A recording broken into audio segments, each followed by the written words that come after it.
Right now, we're in a systematic arms race against time and nature.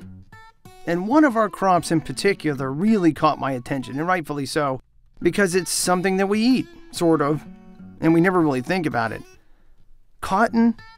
It's a $120 billion a year industry that is just as important today as a material as it was during the formation of this country when we forced an entire race of people to pick it right from the plant. Today, thankfully, we do a lot of things differently. But it's not like everything is hunky-dory considering what we have to do to cotton at the moment. And then we're putting it right onto, and yes, into our bodies.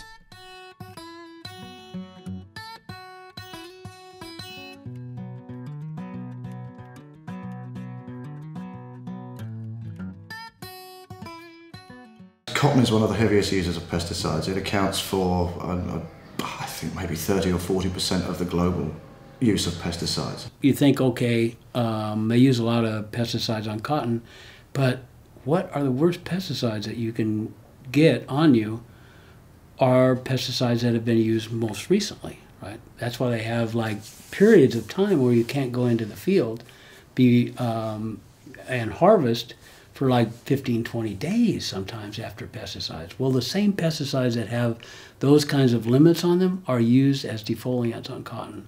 They use DEF6, which is an organophosphate, paraquat, which is a cancer-causing chemical, and they use arsenic as a defoliant to knock the leaves off, and they use that like within a week of harvest. And if 60% of the yield of a cotton field is seed, and 80% of that goes right into dairy cows. Dairy cows are eating organophosphates, which are nerve poisons, and paraquat, which are cancer-causing chemicals, and arsenic, which are cancer-causing chemicals.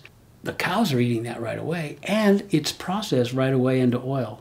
And so all of that has pesticides on it that were very recently applied. Cottonseed oil is a dark yellow oil obtained from the cotton plant seeds after the cotton is removed. Surprisingly, it is often used in snack foods. When you see all of the products that actually contain cottonseed, it's almost easier to think about the things that don't have it. A vast amount of food has it in one way or another, but I do wonder if the companies that are using it understand that cotton, as it uses more pesticides than any other product, is considered a material first.